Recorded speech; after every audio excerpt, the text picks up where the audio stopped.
Admiral Kate Morrison sat in her office aboard the space station New Geneva. The station floated high above Earth, spinning slowly in the darkness of space. Kate looked out the large window at the blue planet below. It was morning in North America, and she could see the white clouds swirling over the continent. For 50 years, Earth had been part of the Galactic Council. It was a big group of alien worlds that worked together across the galaxy. Earth was small compared to the other worlds. The humans mainly grew food and mined metals to trade with the aliens. In return, the aliens gave them advanced technology and protection from dangerous species in space. Kate was reading reports about corn shipments to the vegan colonies when her desk computer started beeping. A red light flashed on the screen. This meant an emergency message was coming from the Galactic Council headquarters. The screen flickered and showed a tall alien figure. It was Ambassador Zethkar from the Catherian Empire. The Catherians looked like giant lizards that walked on 2 legs. They had green scales and yellow eyes. Zethkar was wearing the gold robes that showed he was an important leader. Admiral Morrison, Zethkar said in his deep voice, "I bring an official message from the Galactic Council. Your planet has 30 days to make a choice." Kate frowned. This did not sound good. What kind of choice, Ambassador? Earth must give up its independence and become a direct colony of the Catherian Empire. You will no longer govern yourselves. We will rule your world directly. Zethkar's yellow eyes seemed to glow as he spoke. This is not a request. It is a command. Kate felt her heart beat faster. Why? What has Earth done? Wrong? Your people breed too fast. You use too many resources. The Council has decided that humans are a threat to galactic stability. Zethkar raised one clawed hand. Many other worlds have already agreed to become our colonies. It is better to join willingly than to resist. And if we refuse? Kate asked, though she already knew the answer. Then the Council fleet will come to your world. You will be conquered by force. Your cities will be bombed. Your people will be enslaved. Zethkar showed his sharp teeth in what might have been a smile. Choose wisely, Admiral. You have 30 days. The screen went black. Kate sat in silence for a long moment. Then she reached for her secure communication device. She pressed a button that would connect her to the most secret military base in the solar system. This is Admiral Morrison. Connect me to Captain Phillips immediately. A voice that answered was calm and steady. Admiral, this is Captain Jake Phillips of the USS Liberty. I've been expecting your call. Kate took a deep breath. The aliens have given us an ultimatum. 30 days to surrender or face invasion. Understood. How large is their fleet? Intelligence reports suggest at least 3,000 ships from 12 different species. They're already moving into position around our solar system. Jake was quiet for a moment. Admiral, are you giving me permission to activate the Liberty and prepare for combat? Kate looked out the window again at the peaceful Earth below. Soon it might be under attack. But the aliens had made one very big mistake. They thought Earth was weak and helpless. They had no idea what humans had been building in secret for the past 20 years. Yes, Captain. Activate the Liberty. It's time to show the galaxy what Earth is really capable of. Far out in the asteroid belt, between Mars and Jupiter, something stirred inside what looked like a regular space rock. The asteroid was huge, almost 10 kilometers across, but it was hollow inside. For 20 years, human workers had been digging it out and building something incredible within it. Captain Jake Phillips stood on the command bridge of the USS Liberty. The ship was enormous. It stretched 15 kilometers from front to back. The hangar bays could hold 10,000 fighter ships. The crew was 50,000 of the best soldiers, pilots, and engineers that Earth had ever trained. Sir, said his second in command, Commander Amy Foster. All systems are coming online. The quantum disruption weapons are ready. The fighter squadrons are preparing for launch. Jake nodded. The Liberty was not just a ship. It was humanity's greatest secret. Weapon. The aliens thought Earth only had a few hundred old warships for defense. They had no idea that humans had been preparing for this day for decades. Dr. Lisa Crawford worked in the ship's weapons laboratory, deep inside the Liberty. She was the scientist who had invented the quantum disruption technology. These weapons could shut down alien shields and computers without warning. The aliens had never seen anything like them. The quantum field generators are stable, she told her team. When we fire these weapons, the alien ships will lose power completely. Their shields will fail. Their engines will stop. They'll be sitting ducks. The secret was that humans had been studying alien technology for years. They had found a weakness that the aliens didn't even know existed. Every alien ship in the galaxy used the same basic quantum field technology, and Dr. Crawford had found a way to disrupt it. President Dan Cooper was in the White House, meeting with his top advisors.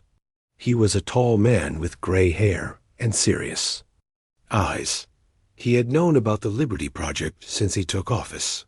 "Mr. President," said his military advisor, General Bob Turner, "the alien fleet is taking position around Earth.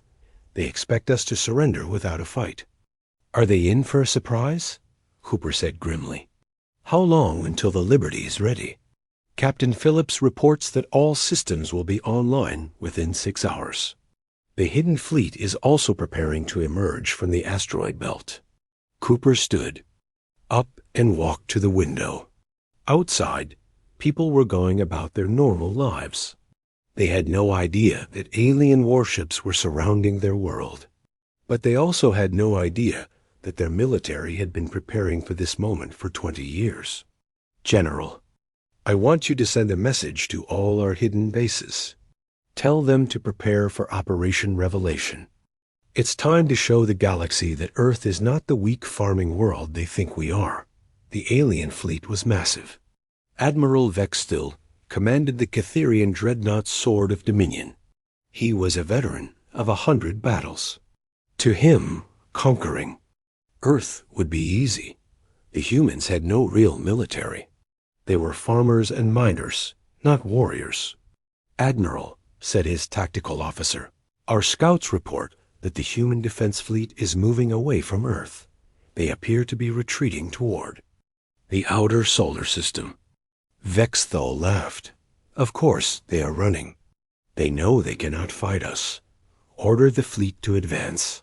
We will be in orbit around Earth within 2 days." But Admiral Vexthal was wrong.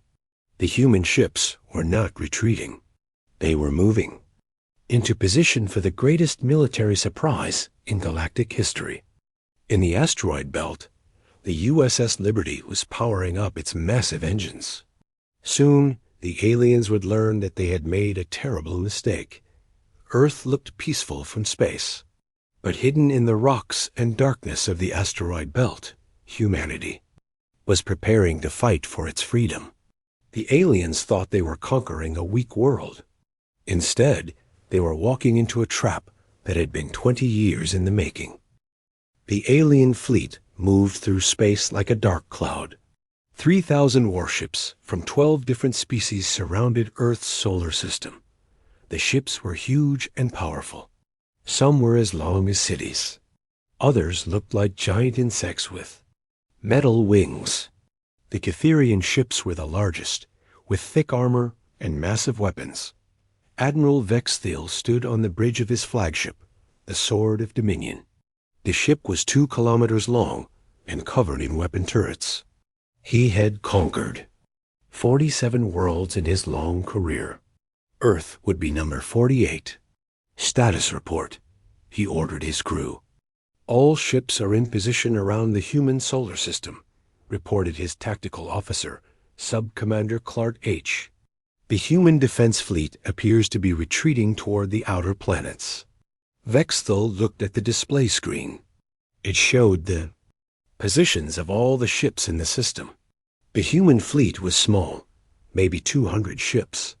They were old designs, nothing that could threaten his massive armada.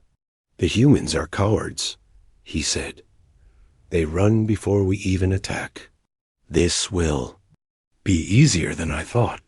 On Earth, President Dan Cooper stood in the Situation Room beneath the White House. The room was filled with screens showing the alien fleet. Military officers and advisors sat around a large table. Everyone looked tense. Mr. President said, General Turner, the alien fleet has passed the orbit of Mars. They will reach Earth in 18 hours. Cooper nodded. He pressed a button on his desk. Get me Captain Phillips. The screen flickered and showed the bridge of the USS Liberty. Captain Jake Phillips appeared, wearing his black uniform with the Earth Defense Force insignia. Mr. President, the Liberty is ready for combat. All systems are online. The crew is at battle stations. What about the rest of the hidden fleet? 47 ships are concealed throughout the asteroid belt. We have 12 carriers, 20 destroyers, and 15 support vessels. The aliens have no idea we're here. Cooper took a deep breath. Captain, I'm about to give the aliens our final answer. Are you ready to back up my words with action? Yes, sir. Earth will not bow to alien threats. Cooper ended the call and turned to his communications officer. Open a channel to the Galactic Council. Broadcast this message to every world in the galaxy. The president walked to the podium. Behind him was the flag of Earth, showing the blue planet against a field of stars. Cooper had practiced this speech many times. He knew the words would either save Earth or doom it. People of the galaxy, he began. I am President Dan Cooper of Earth. Today, the Galactic Council has demanded that humanity surrender its freedom. They want us to become slaves to the Githerian Empire. They threaten to destroy our cities and enslave our people if we refuse. Cooper's voice grew stronger. But we do refuse. Earth will never bow to tyranny. We have lived in peace for 50 years, trading honestly with all species. We have asked for nothing but friendship. If the Council wants war, they will have it. He paused and looked directly into the camera. To the alien fleet surrounding our world, I give you 24 hours to leave our solar system. If you do not withdraw, you will face the consequences of your aggression. Earth stands ready to defend itself. The message was broadcast across the galaxy. On 1,000 worlds, aliens watched in amazement. The humans were refusing to surrender. It seemed impossible. How could one small world challenge the might of the Galactic Council? Admiral Vexthal laughed when he heard the message. The humans are insane. Do they think their few hundred ships can fight 3,000? Order the fleet to advance. We will show them the price of defiance. The alien armada moved deeper into the solar system. The ships spread out in a massive formation, ready to surround Earth. Vexthal planned to destroy the human defense fleet first, then bomb Earth's major cities. The humans would surrender quickly once they saw their world burning. Admiral reported, Clarth, the human fleet is continuing to retreat. They have passed the orbit of Jupiter. They appear to be heading for the asteroid belt. Perfect. We will trap them there and destroy them all at once. Signal all ships to increase speed. I want this battle finished quickly. But in the asteroid belt, something incredible was happening. Captain Phillips stood on the bridge of the Liberty, watching as his crew prepared for the greatest military operation in human history. Commander Foster, he said to his tactical officer, are all ships ready? Amy Foster checked her instruments. Yes, sir. All 48 vessels are in position. The quantum disruption weapons are charged and ready. Fighter squadrons are prepared to launch. Dr. Crawford, what is the status of our secret weapons? Dr. Lisa Crawford looked up from her control panel. The quantum field disruptors are online and calibrated. When we fire, Every alien ship in range will lose power. Their shields will fail. Their engines will stop. They'll be helpless. Phillips nodded. The plan was simple but brilliant. The aliens thought they were chasing a weak human fleet into the asteroid belt. Instead, they were flying into the biggest trap in galactic history. All stations, prepare for Operation Revelation. In 5 minutes, we show the galaxy what Earth is really capable of. Around the asteroid belt, what looked like ordinary space rocks began to change. Massive sections of stone fell away, revealing the hidden human fleet. The USS Liberty was the largest, but it was not alone. Dozens of smaller carriers and destroyers had been hidden throughout the asteroid field. The Liberty's transformation was amazing to watch. The fake asteroid shell split apart and fell away. Beneath it was revealed the most powerful warship ever built. The ship was 15 kilometers long and covered in weapon turrets. Its hull was dark gray with the Earth Defense Force logo painted on the side. "Sir," reported the weapons officer, "the Liberty is fully revealed. All hidden ships are powering up their engines." Phillips smiled. "Signal the fleet. It's time to defend Earth." Admiral Vexthal was studying the tactical display when his sensor officer started shouting, "Admiral!" Massive energy signatures appearing throughout the asteroid belt. Unknown ships are powering up. Vexthal looked at the screen in shock. Where? There had been empty space and floating rocks. Dozens of human warships were appearing. The largest was enormous, bigger than any ship he had ever seen. "How is this possible?" he whispered. "Where did they come from?" The answer came in the form of a transmission from the massive human ship. Captain Phillips appeared on the screen, his face calm and determined. "Admiral Vexthal, I am Captain Jake Phillips of the USS Liberty. You have entered human space with hostile intent. I am ordering you to withdraw immediately or face the consequences." Vexthal stared at the human captain. "You dare threaten me? I command 3,000 ships. You are outnumbered 60 to 1. Numbers don't always win battles, Admiral. You're about to learn that lesson." The transmission ended. Vexthal looked at his tactical display again. The human fleet was small, but something about those ships worried him. They looked different from anything he had seen before. More advanced, more dangerous. "All ships, prepare for combat," he ordered. "We will crush these humans and show the galaxy what happens to those who defy the Gatherian Empire." But as the alien fleet advanced toward the asteroid belt, they had no idea what they were flying into. The humans had spent 20 years preparing for this moment. They had built weapons that could disable alien technology.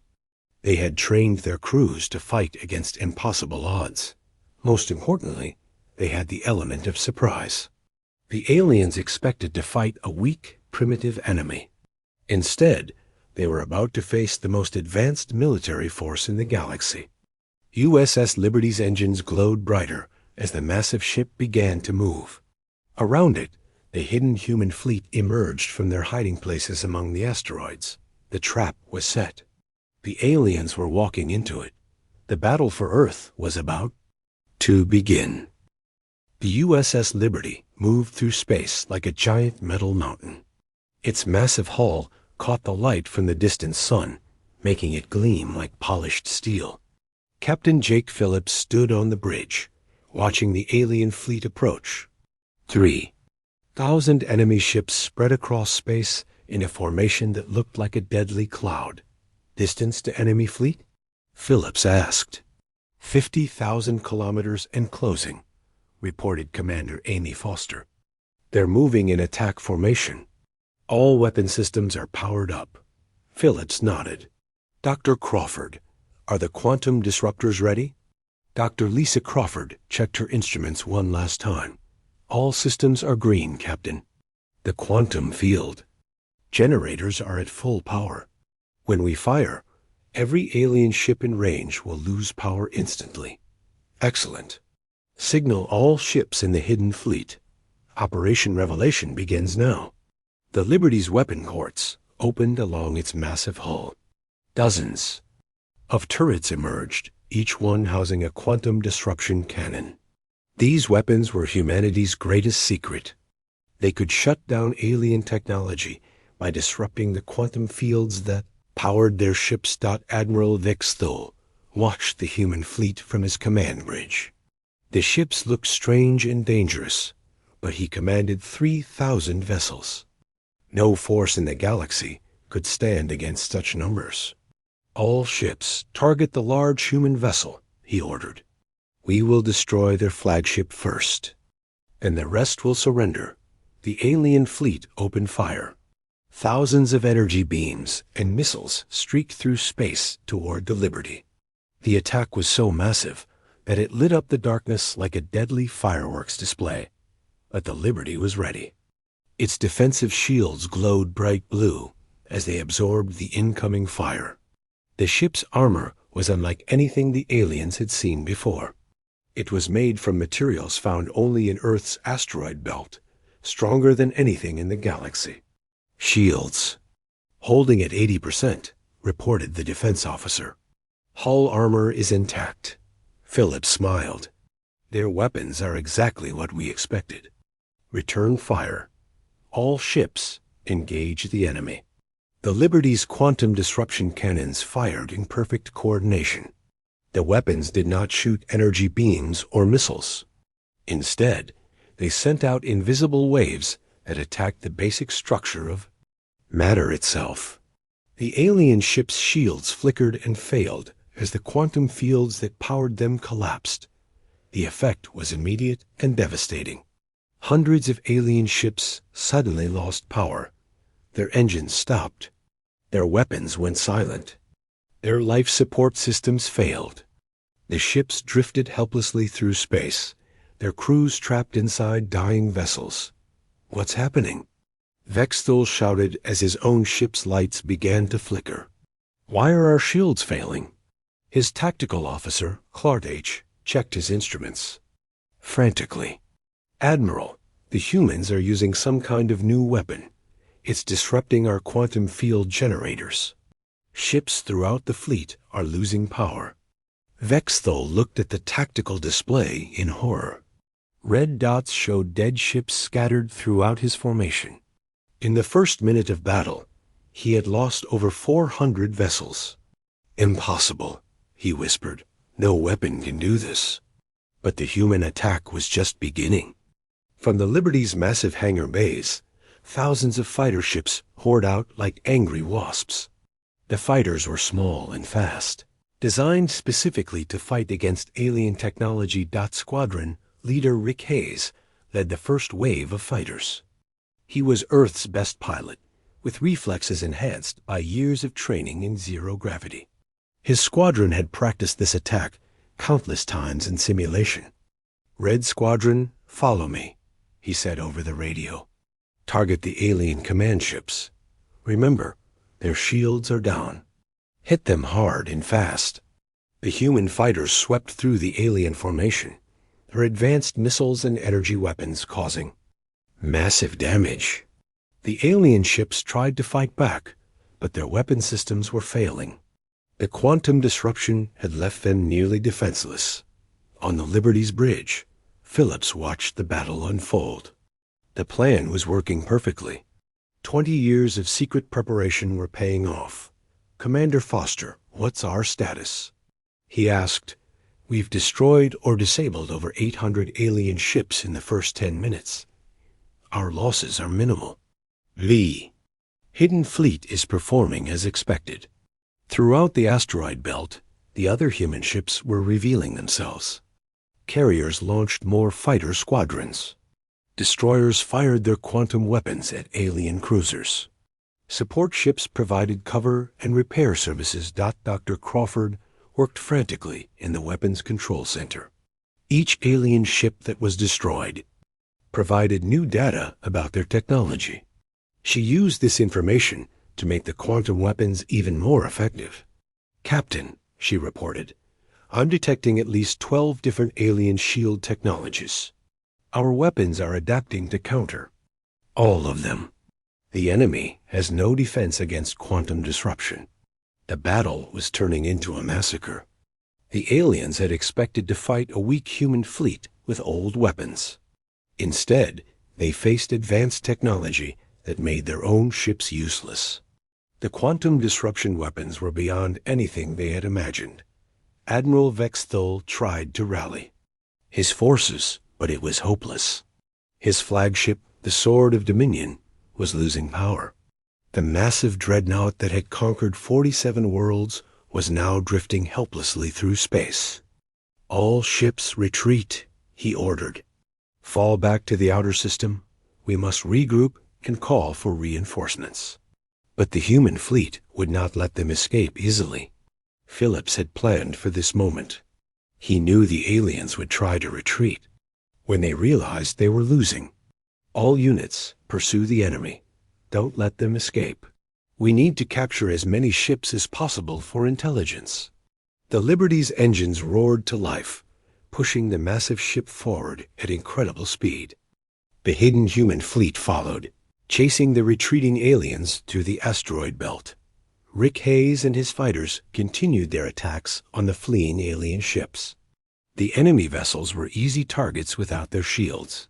Human missiles found their marks with deadly accuracy. This is too easy, Hayes said to his wingman. They can't fight back at all. Stay focused, his wingman replied. The captain wants prisoners, not just wreckage. The chase continued for hours.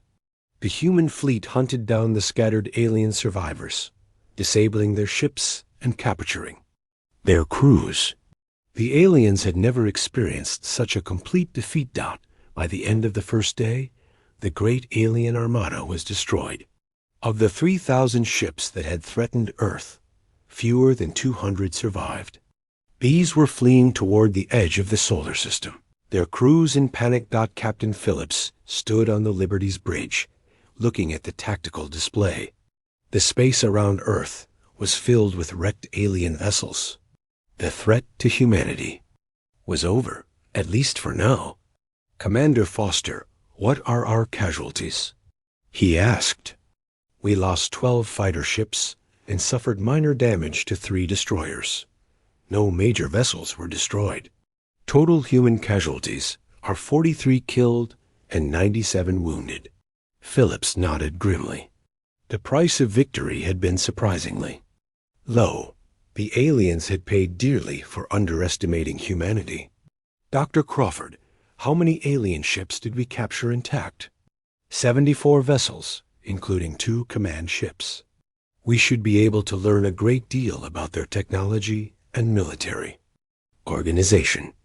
The news of the battle spread quickly through human space. On Earth, people celebrated in the streets. The alien threat was over. Humanity had defended itself against impossible odds, but Phillips knew this was only the beginning. The galaxy would not ignore what had happened at Earth. Soon, more alien fleets would come. Humanity would need to be ready. Signal Earth Command, he ordered. Tell them that Phase 1 is complete. The solar system is secure, but we need to prepare for the next phase. The real war is just beginning. The USS Liberty turned toward Earth. Its mission accomplished. The hidden supercarrier had stunned the Galactic Empire, just as planned. But the galaxy was a big place, and humanity had made powerful enemies. The battle for Earth was over. The battle for humanity's future was about to begin.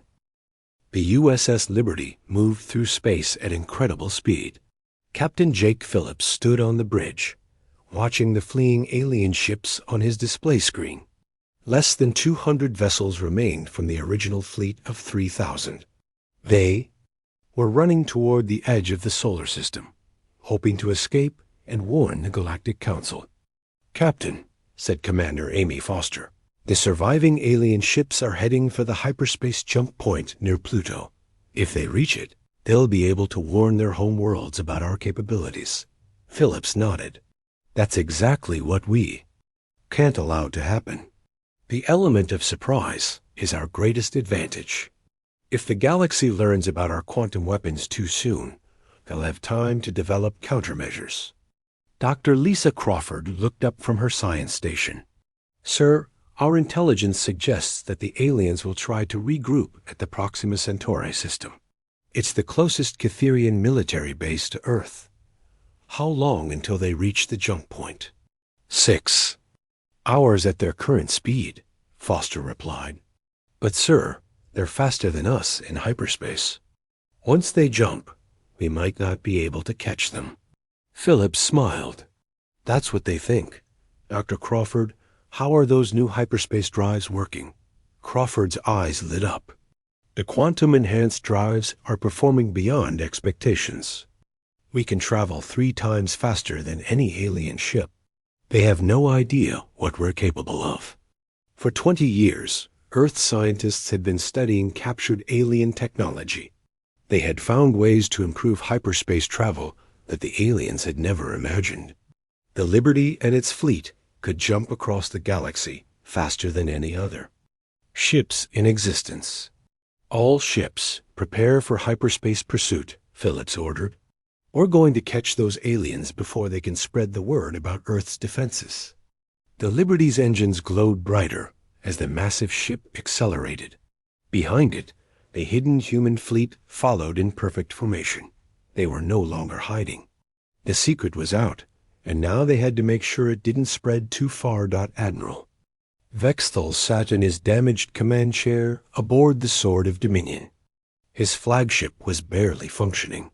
The quantum disruption weapons had destroyed most of his ship's systems. Emergency power kept the life support running, but not much else. Status report, he demanded. Sub-Commander Clark H checked his instruments. Admiral, we have 187 ships remaining. Most are severely damaged. The humans destroyed our entire fleet in less than 6 hours. Vexthal couldn't believe it. In his long military career, he had never seen such a complete defeat. The humans had weapons that made alien technology useless. Worse, they had been hiding their true capabilities for decades. How long until we reach the jump point? He asked. 4 hours, sir. Once we're in hyperspace, we can warn the Council about the human threat. Good. The Council must know that Earth is not the weak world we thought. They have advanced technology and the will to use it. The galaxy is in danger. But Vexthal didn't know that the humans were already ahead of him. Earth's intelligence services had been studying alien communication systems for years. They knew exactly where the surviving ships would try to go. Squadron Leader Rick Hayes was flying patrol around the Proxima Centauri system when his sensors picked up the approaching alien fleet. His fighter squadron was hidden behind a small moon, waiting for the enemy to arrive.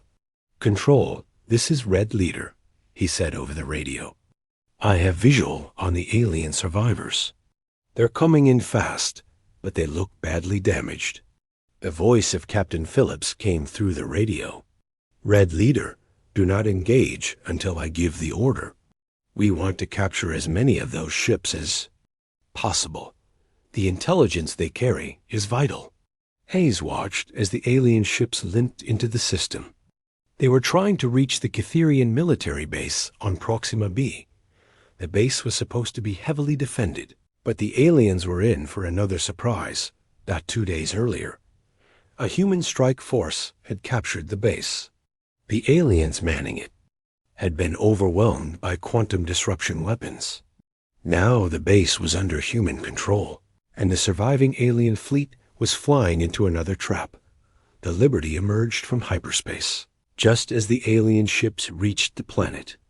The massive human carrier was followed by 30 other vessels. They surrounded the alien survivors before they could react. Admiral Vexthal, came Phillips' voice over the radio. This is Captain Phillips. You are surrounded and outnumbered. Surrender now, and your crews will be treated as prisoners of war. Vexthal looked at his tactical display in despair. The human ships had somehow arrived before him. They were using hyperspace technology that was far advanced than anything the Cytherians possessed. "How did you get here so fast?" he asked. "Earth has many secrets, Admiral. Surrendering is your only option.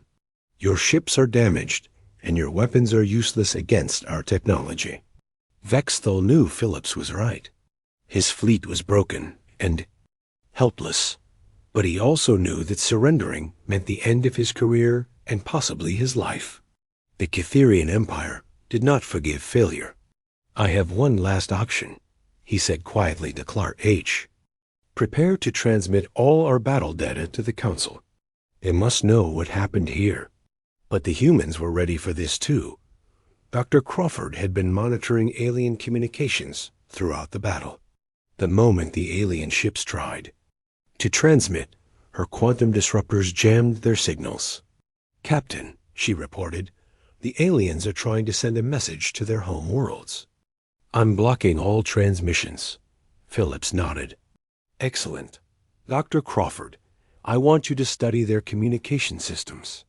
If we can decode their messages, we might learn about their military plans." The human fleet closed in on the alien survivors. Fighter squadrons surrounded each ship, ready to destroy them if they tried to escape. The aliens had no choice but to surrender. One by one, the alien ships powered down their weapons and engines. Human boarding parties moved in to capture the vessels and take their crews prisoner. The intelligence gathered from these ships would be invaluable, but Phillips knew that more alien fleets would eventually come looking for the missing armada. The Galactic Council would not ignore the loss of 3,000 ships. Earth needed to be ready for the next attack. "Commander Foster," he said, "signal Earth Command. Tell them that Phase 2 is complete. We've captured most of the surviving alien ships and prevented them from warning their home worlds." "What about Phase 3, Captain?" Phillips looked out at the stars. Somewhere out there, the Cytherian Empire was preparing for war. They didn't know about Earth's capabilities yet, but they would soon. When they did, they would send a much larger fleet. Phase 3 is preparation. We need to study the alien technology we've captured. We need to build more ships. And we need to find allies among the other species that the Cytherians have oppressed. Dr. Crawford was already working on the captured alien computers. The information they contained would help Earth prepare for the coming war. Ship designs, weapon specifications, star charts, and military communications were all being analyzed. "Captain," she said excitedly, "I've found something important. The aliens have been planning to conquer dozens of other worlds. Many species. In the galaxy, the Cytherian Empire. If we can contact them, we might be able to build an alliance." Philip smiled. "That's exactly what I was hoping to hear. Earth can't fight the entire galaxy alone. But if we can unite the oppressed species, we might have a chance." The Liberty began the long journey back to Earth. In its cargo bays were 74 captured alien ships. The intelligence they provided would help humanity prepare for the next phase of the war, but Phillips knew that time was running out. Eventually, the Galactic Council would notice that their fleet was missing. When they did, they would send investigators. And when those investigators failed to return, they would send an even larger armada. The battle for Earth was over. The battle for the galaxy was about to begin. Humanity had won the first round by keeping their capabilities secret. But secrets had a way of getting out. The USS Liberty flew through the darkness of space, carrying the hopes and fears of an entire species.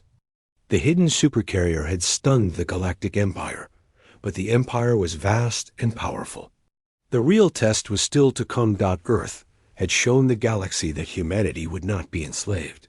Now they had to prove that they could win a war against impossible odds. The future of human freedom depended on it. 3 months after the battle at Earth, the galaxy was a different place. News of the human victory had spread to every corner of known space, despite the Cytherian Empire's attempts to silence it. The species that had seemed weak and harmless had revealed themselves to be the most advanced military force in the galaxy. Captain Jake Phillips stood on the bridge of the USS Liberty. But the ship looked very different now. The massive carrier had been expanded and improved using captured alien technology. Its hangar bays now held fighters from a dozen different species. The crew included humans, Altarians, vegan colonists, and even some former Catherian prisoners who had chosen to join the rebellion. "Captain," reported Commander Amy Foster, "we're receiving messages from 17 different star systems. They're all requesting to join the Terran Alliance." Phillips nodded. The Terran Alliance was humanity's answer to the Galactic Council. Instead of one species ruling over others, it was based on equality and cooperation. Every member species had an equal voice in decisions. "What's the status of our fleet expansion?" he asked. "We now have over 200 ships in the Alliance fleet. The Altarians contributed 30 vessels, the vegans added 25, and the former Catherian colonies provided 47 ships." Dr. Lisa Crawford looked up from her science station. "Captain, the quantum technology integration is proceeding ahead of schedule. We're installing our disruption weapons on all Alliance vessels. Within 6 months, we'll have the most advanced fleet in the galaxy." Phillips smiled. The captured alien technology had been a treasure trove of information. Earth scientists had learned to combine their quantum weapons with alien shield systems and hyperspace drives. The result was ships that were faster, stronger, and more deadly than anything the Catherian Empire possessed. On Earth, President Dan Cooper was meeting with representatives from across the galaxy. The White House had become the unofficial capital of the growing rebellion against Catherian rule. Leaders from dozens of worlds had come to Earth to sign the Alliance Charter. "Mr. President," said Ambassador Kelter of the Altarian Republic, "my people have suffered under Catherian oppression for 300 years. Earth has given us hope that freedom is possible." Cooper nodded. "The Alliance is not about human dominance. It's about all species working together as equals. No one should have to bow to tyranny." The meeting was interrupted by General Bob Turner, who entered the room with urgent news. "Mr. President, our scouts report a massive Catherian fleet gathering in the Rigel system. Intelligence suggests they're preparing for a major offensive against Alliance worlds."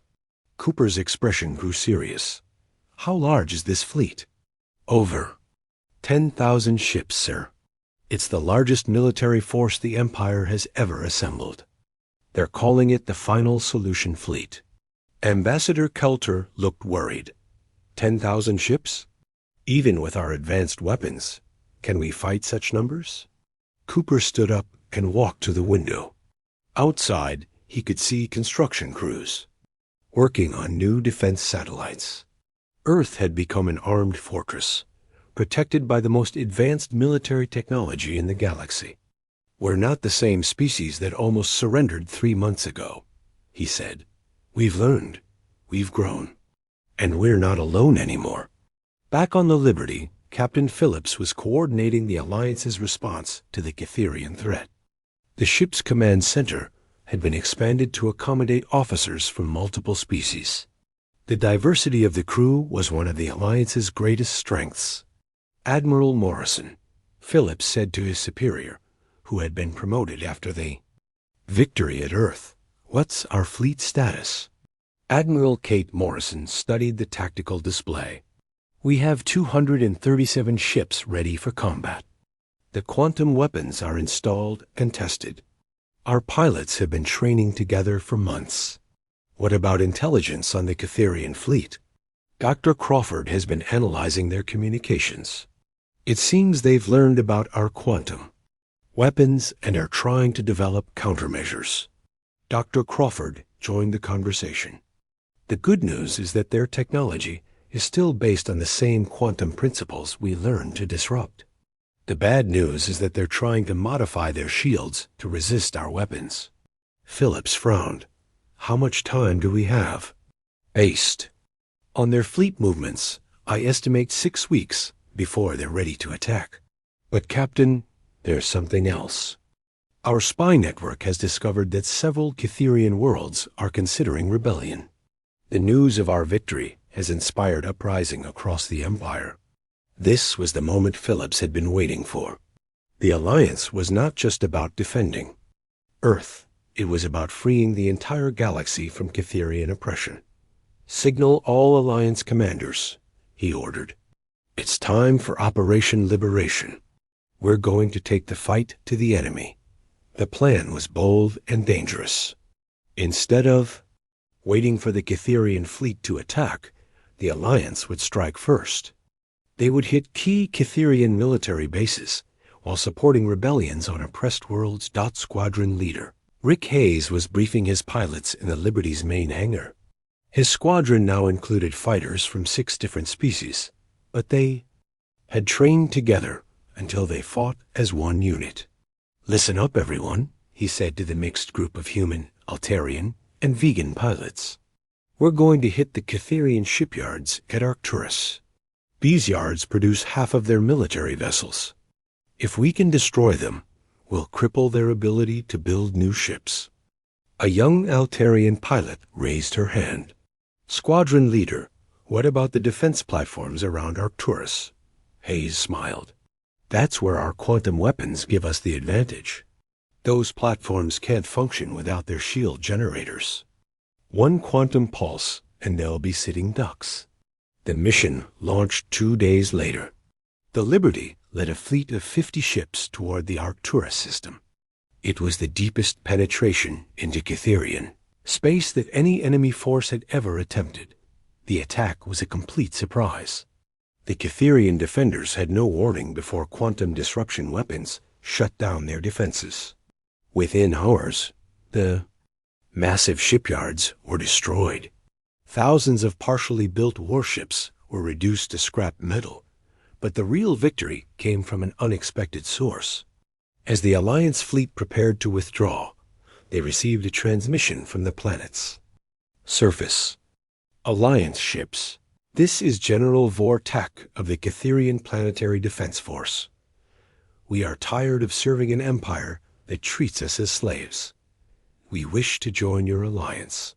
Phillips couldn't believe what he was hearing. Cytherians themselves were rebelling against their own empire. The revolution was spreading faster than anyone had imagined. Over the following weeks, more Cytherian worlds declared independence. The empire that had ruled the galaxy for 1,000 years was falling, apart from within. Species that had been enslaved for centuries were rising up and demanding freedom. A final solution. Fleet never launched its attack. Half of the ships defected to the Alliance, while the other half was destroyed by rebellions within the Cytherian military. The Empire's power was broken. 6 months after the battle at Earth, the Galactic Council was dissolved. In its place, the Terran Alliance established a new government based on democratic principles. Every species, no matter how small or weak, had an equal voice in galactic affairs. Captain Phillips stood on the Liberty's observation deck, looking out at the stars. The ship was now the flagship of the Alliance fleet, a symbol of what could be achieved when different species worked together. "Captain," said Dr. Crawford, joining him at the window, "the quantum communication network is now online. Every Alliance world can communicate instantly with every other world. Distance is no longer a barrier to cooperation." Phillips nodded. "It's amazing how much can change in such a short time. 6 months ago, Earth was facing conquest. Now we're leading a galactic revolution. Do you think it will last?" Crawford asked. "Can this alliance really work?" Phillips thought about all the species working together aboard the Liberty. Humans, Altarians, vegans, reformed Cytherians, and dozens of others. They had different cultures and beliefs, but they shared a common goal: freedom. "It will work because it has to," he said. "The alternative is tyranny. The galaxy has seen what happens when one species tries to rule all others. We won't let that happen again." The USS Liberty continued its patrol through Alliance space. The hidden supercarrier that had once defended a single world now protected an entire galaxy. Earth's secret weapon had become a symbol of hope for billions of beings across the stars.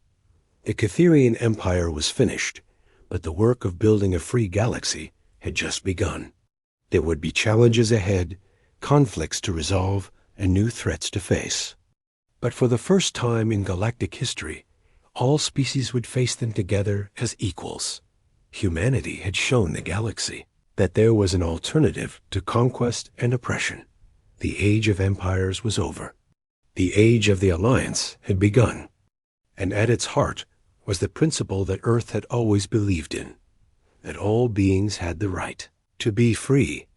The stars themselves seemed brighter as the Liberty sailed through space, carrying the hopes of 1,000 worlds toward a future where freedom was not just a human dream, but a galactic reality.